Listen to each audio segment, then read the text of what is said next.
നമ്മുടെ R V ബാബുവിന് വല്ലാത്ത സന്തോഷം. ആർ വി ബാബു രാവിലെ റിനീഷ റഹ്മാൻ ആറ്റുകാൽ പൊങ്കാലയിട്ട ചിത്രവുമായി രംഗത്ത് വന്നു. എന്നിട്ട് ആർ വി ബാബു എഴുതിയത് ഇതാണ് റിയൽ കേരള സ്റ്റോറി എന്ന് പറഞ്ഞ് ഈ ഫോട്ടോ ടാഗ് ചെയ്ത് നമ്മുടെ മുഖ്യമന്ത്രിയെയോ പ്രതിപക്ഷ നേതാവോ മുസ്ലിം മത നേതൃത്വമോ ഏതെങ്കിലും മാധ്യമമോ പ്രസ്താവന നടത്തിയത് നാം ആരും കണ്ടിട്ടില്ല. കാരണം റിനീഷ റഹ്മാൻ ചെയ്തത് ഇസ്ലാമിക വിരുദ്ധ നടപടിയാണ്. അതിനെ പിന്തുണച്ചാൽ വോട്ട് നഷ്ടപ്പെടും, ശക്തമായ എതിർപ്പ് നേരിടേണ്ടിയും വരും. അതായത് വാവരുടെ പള്ളിയിൽ പോകുന്ന ഹിന്ദു നല്ല ഹിന്ദുവും പൊങ്കാലയിടുന്ന റിനീഷ റഹ്മാൻ മോശം മുസ്ലിമുമാണ് എന്ന നിലപാടിൻ്റെ പേരാണ് കേരള മതസൗഹാർദ്ദം. ഇതാണ് സത്യത്തിൽ യഥാർത്ഥ കേരള സ്റ്റോറി. ഇതാണ് ആർ വി ബാബുവിൻ്റെ ആദ്യ പോസ്റ്റ്. എന്നിട്ട് ആർ വി ബാബു വിട്ടില്ല. രണ്ടാമത്തത്, ആറ്റുകാൽ പൊങ്കാലയെ അർപ്പിച്ച റനീഷ റഹ്മാൻ നേരിടുന്ന സൈബർ ആക്രമണത്തിൻ്റെ പേരാണ് റിയൽ കേരള സ്റ്റോറി. എന്നിട്ടോ ഫോട്ടോ എടുത്ത് പോസ്റ്റ് ചെയ്യാൻ പോയതാണോ ഈ റമദാൻ മാസമായിട്ട് മുസ്ലിങ്ങളെ കളിയാക്കാൻ പോയതാണോ? കഷ്ടം, രണ്ട് തോണിയിൽ ജീവിക്കുന്നത്. എന്തൊരു തെറിയാണെന്നറിയാവോ അത്? സഫീന എന്ന് പറയുന്ന ഒരു പെൺകുട്ടി, ഒരു സ്ത്രീ ചോദിച്ചതാണ് ഈ റനീഷ റഹ്മാനോട്. ഭയങ്കര തെറി.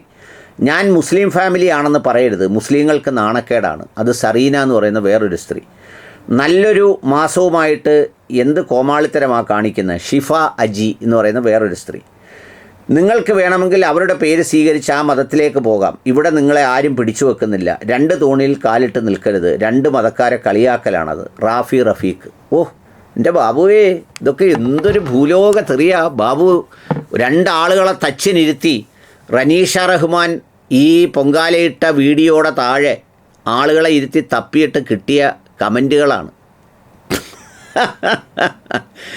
എൻ്റെ ബാബുണ്ണ, ആർക്കും എവിടെയും പോയി പൊങ്കാലയിടാം, അമ്പലത്തിൽ പോകാം, പ്രാർത്ഥിക്കാം. ഇതെല്ലാം ചെയ്യാനുള്ള അവകാശം എല്ലാവർക്കും ഉണ്ട്. അങ്ങനെ ചെയ്യുന്നത് കൊണ്ട് ഏതെങ്കിലും സവിശേഷമായ ഒരു മതത്തിന് മുങ്ങിപ്പോവുകയോ നിങ്ങളുടെ പോലെ കുരുപൊട്ടി ഒലിക്കുകയോ ഒന്നും ചെയ്യുന്ന കാലം കഴിഞ്ഞു. ഇന്ന് മനുഷ്യർ അവരവരുടെ ഇഷ്ടത്തിനനുസരിച്ച് ജീവിക്കുന്ന കാലമാണ്. അങ്ങനെ ഇഷ്ടത്തിനനുസരിച്ച് ജീവിക്കുമ്പോൾ ഇതുപോലെ ഏതെങ്കിലും മുസ്ലിം പേരുകാരെ മാത്രം തപ്പുമ്പോൾ പുറത്തേക്ക് തള്ളി വരുന്ന ആ ഒരു സാധനം ഉണ്ടല്ലോ ബാബു, ആ സാധനമാണ് ബാബു ഈ പറയുന്ന വിദ്വേഷം, വെറുപ്പ് എന്നൊക്കെ പറയുന്ന മനുഷ്യന് യോജിക്കാത്ത ഒരു സംഗതി നിങ്ങളുടെ ഉള്ളിലുള്ളത്. ഇപ്പോൾ റനീഷ റഹ്മാൻ അവിടെ പോയി പൊങ്കാലയിട്ടു. അത് റനീഷ റഹ്മാൻ്റെ ഇഷ്ടം. അതിനെന്താ, പൊങ്കാല ഇട്ടൂടെ? ഇനി അത് മാത്രമല്ല, അങ്ങനെ പൊങ്കാല ഇട്ടെന്ന് വിചാരിച്ച് ഇസ്ലാം മതത്തിന് വല്ലതും സംഭവിക്കുമോ? ഒരു മതം എന്ന് പറയുന്നത് അതിനകത്ത് കൽപ്പിച്ചിട്ടുള്ള ഡൂസ് ആൻഡ് ഡോൺസ് അടങ്ങുന്ന ഒരു കൂട്ടം അനുഷ്ഠാനങ്ങളാണ്. ആ ഡൂൺസ് ആൻഡ് ഡോൺസ് എത്ര റിജിഡാണോ, ആ റിജിഡാകുന്നതിനകത്ത് ജീവിക്കുന്നവർ അതിനനുസരിച്ച് ജീവിക്കുന്നു. അതിൻ്റെ ഫ്ലെക്സിബിലിറ്റി എടുക്കുന്നവർ ആ ഫ്ലെക്സിബിലിറ്റി എടുക്കുന്നു. ഇനി അതിന് പുറത്തേക്ക് പോകുന്നവരോ അങ്ങോട്ടങ്ങ് പോകുന്നു. പക്ഷേ ഒരു മതമെന്നുള്ള നിലയിൽ ആ മതത്തിനൊരു സംശയവുമില്ല. ആ മതത്തിൻ്റെ പ്രിൻസിപ്പിളിന് യാതൊരു തർക്കവുമില്ല. അത് സെൽഫ് കണ്ടെയ്ൻഡാണ്. അത് സ്വയം മതിയായതാണ്, സ്വയം വ്യക്തമാണ്. അതിൽ ആശയക്കുഴപ്പത്തിൻ്റെ വസ്തുതയേ ഇല്ല. അതാണ് ഇസ്ലാം മതത്തിൻ്റെ ഒരു പ്രത്യേകത. നമുക്ക് കാണുന്ന വെച്ച് വ്യാഖ്യാനിച്ച് മതമാക്കിയെടുക്കാൻ ഇസ്ലാം മതത്തിൽ പറ്റില്ല. അത് റനീഷ റഹ്മാൻ എന്നല്ല, ഇനി പാളയം പള്ളിയിൽ ഇമാമ് പാളയം പള്ളിയുടെ മുമ്പിൽ പൊങ്കാല ഇട്ടെന്നിരിക്കട്ടെ, അത് ഇമാമും അള്ളാഹയും കൂടെ തീർത്തോണം. അത് ഇസ്ലാം മതവുമായിട്ടോ വിശ്വാസവുമായിട്ടോ ഒന്നും അതിനൊരു ബന്ധവുമില്ല. അതല്ലേ ഇസ്ലാം മതത്തിൻ്റെ ഒരു പ്രത്യേകത. അതിനകത്ത് ഇന്ന കാര്യങ്ങൾ കൃത്യമാണ്. ഇപ്പോൾ റമദാൻ മാസമാണ്, പ്രഭാതം മുതൽ പ്രദോഷം വരെ നിങ്ങൾ നോമ്പെടുക്കണം. അങ്ങനെ എടുക്കാതിരിക്കുന്ന എത്രയോ പേരുണ്ട്. അത് മതത്തിൽ വിശ്വസിക്കുന്ന മതം കൃത്യമാണ്. നിങ്ങൾ 5 നേരം പള്ളിയിൽ പോകണം. പോകാതിരിക്കുന്നവരുണ്ട്, മുടങ്ങുന്നവരുണ്ട്, ഇനി ഒരിക്കലും പോയിട്ടില്ലാത്തവരുണ്ട്. അത് അവരുടെ വഴി. പക്ഷേ അങ്ങനെ പോകുന്നത് ശരിയാണ്, പൊങ്കാലയിടുന്നത് ശരിയാണ് എന്നൊന്നും മതം പറയൂല. അത് ആ മതത്തിൻ്റെ ഒരു പ്രത്യേകതയാണ്. അത് മതം അംഗീകരിക്കില്ല. എന്ന് പറഞ്ഞാൽ അങ്ങനെ ചെയ്യുന്നത് ശരിയാണ്, അതുകൊണ്ട് ഇങ്ങനെ പോയി ചെയ്തോ. റനീഷ റഹ്മാൻ അത് ചെയ്താൽ ഇസ്ലാമാണെന്ന് ഇസ്ലാം മതം പറയൂല. റനീഷ റഹ്മാൻ അതൊക്കെ ചെയ്യാനുള്ള സ്വാതന്ത്ര്യമുണ്ട്. അതിഷ്ടം പോലെ അവർക്ക് ചെയ്യാം. ഇന്നിപ്പോൾ റനീഷ റഹ്മാൻ മാത്രമല്ല, പലരും പല രീതിയിൽ പൊങ്കാലയിട്ട വീഡിയോകൾ കാണുന്നുണ്ട്. അന്നാരാജം പൊങ്കാലയിട്ട വീഡിയോ ഫേസ്ബുക്ക് നിറയെ ഉണ്ട്. വേറെ ഏതോ ഒരു മുസ്ലിം പെൺകുട്ടിയായ ബാലതാരം പൊങ്കാലയിട്ടു എന്ന് പറഞ്ഞ ഇന്നലെ ഒരു സുഹൃത്ത് എന്നോട് പറയുന്നുണ്ടായിരുന്നു. അതൊക്കെ അവരവരുടെ ഇഷ്ടമാണ്, അവരുടെ താല്പര്യമാണ്. ഭക്തി എന്ന് പറയുന്നത് ദൈവവും ഹൃദയവുമായി കണക്ട് ചെയ്ത സാധനമാണ്. പക്ഷേ അതിൽ ഇസ്ലാം മതത്തിലെ വിശ്വാസികൾ എപ്പോഴാണെന്നറിയാമോ ഭയപ്പെടേണ്ടത്? റനീഷ റഹ്മാൻ പൊങ്കാല ഇടുമ്പോഴല്ല, അല്ലെങ്കിൽ വേറെ ഏതെങ്കിലും ആൾ എന്താ പറയുന്നത്, മുഹമ്മദ് കുഞ്ഞ് പൊങ്കാല ഇടുമ്പോഴല്ല, അല്ലെങ്കിൽ ഫാത്തിമ കുഞ്ഞ് പൊങ്കാല ഇടുമ്പോഴല്ല. ഇസ്ലാം മത വിശ്വാസികൾക്ക് ഭയചകിതരാകേണ്ടത്, അല്ലെങ്കിൽ അവർക്ക് എന്തെങ്കിലും ആശങ്ക ഉണ്ടാകേണ്ടത് അവർ വിശ്വസിക്കുന്ന മതം ഇൻകംപ്ലീറ്റ് ആണെന്ന് തോന്നുന്നെങ്കിലാണ്. മനസ്സിലായി പറഞ്ഞത്? അവർ വിശ്വസിക്കുന്ന ഒരു മതം ഏതെങ്കിലും തരത്തിൽ ഇൻകംപ്ലീറ്റ് ആണ്, സാമ്പത്തികമായി, ധാർമ്മികമായി, അല്ലെങ്കിൽ ശുചിത്വപരമായി, ശുദ്ധിയുടെ വിഷയത്തിൽ, അല്ലെങ്കിൽ അത്തരം കാര്യങ്ങളിൽ ഇൻകംപ്ലീറ്റ് ആണെങ്കിലാണ് അതിലൊരു ആശങ്ക വരേണ്ടത്. അങ്ങനെ വരുമ്പോഴാണ് ആളുകൾ കൂട്ടത്തോടെ ഏതെങ്കിലും മതത്തിലേക്ക് മാറുമ്പോൾ അയ്യോ ആ മതം ഇല്ലാതായി പോകുമെന്ന് പേടിക്കേണ്ടത്. ഇതിപ്പോൾ വിശുദ്ധ റംസാൻ മാസമാണ്. ബാബു അറിയാൻ വേണ്ടി പറയുക, പ്രഭാതം മുതൽ പ്രദോഷം വരെ നോമ്പ്, മാനസികവും ശാരീരികവുമായ ഏകാഗ്രതയും സമർപ്പണവും അതങ്ങനെ പോകുന്നു. പിന്നെ അതിനുശേഷം പാതിരാ വരെ പ്രാർത്ഥന. ഈ നോമ്പനുഷ്ഠിച്ച ഒരാൾ ഈ രാത്രി 11-11:30 മണി വരെ പ്രാർത്ഥിക്കുന്നു.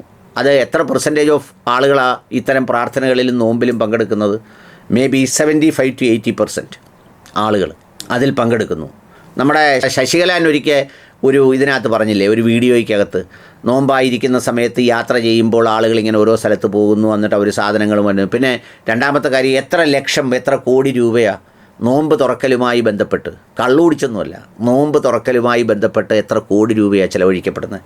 പിന്നെ ഇതെല്ലാം കഴിയുമ്പോഴോ 2.5% സക്കാത്ത് അവരവരുടെ സമ്പത്ത് കണക്ക് കൂട്ടിയെടുത്ത്, അതാരെയും പരിശോധിക്കാനൊന്നും ഓഡിറ്റിംഗ് സമ്പ്രദായമൊന്നുമില്ല, self audit. You should account your balance sheet and apportion 2.5% of your income. എന്നിട്ട് നിങ്ങൾ എന്ത് വേണം? അത് സക്കാത്ത് കൊടുക്കണം. അത് ആർക്കൊക്കെ കൊടുക്കണമെന്ന് കൃത്യം. പിന്നെ സദക്ക, ഡൊണേഷൻസ്, അത് അൺലിമിറ്റഡ്, അതിങ്ങനെ കൊടുക്കുന്നതിനെക്കുറിച്ച്.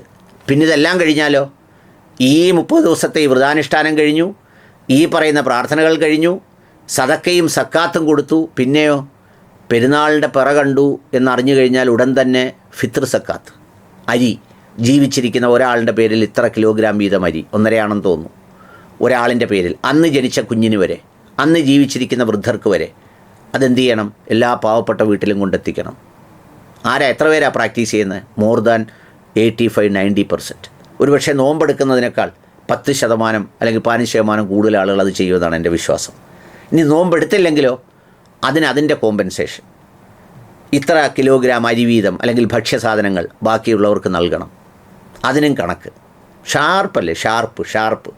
അപ്പോൾ പിന്നെ ഇത്രയും കൃത്യവും സെൽഫ് കണ്ടെയ്ൻഡുമായിട്ടുള്ള ഒരു സംവിധാനത്തിനിടയിൽ നിന്ന് ഒരു റനീഷ പോയി പൊങ്കാലയിട്ടത് കണ്ട് വെറും ഈ ബാബുവിന് തുള്ളലും സന്തോഷവും തോന്നുന്നത് അല്പത്തരമാണെന്നേ ഉള്ളൂ.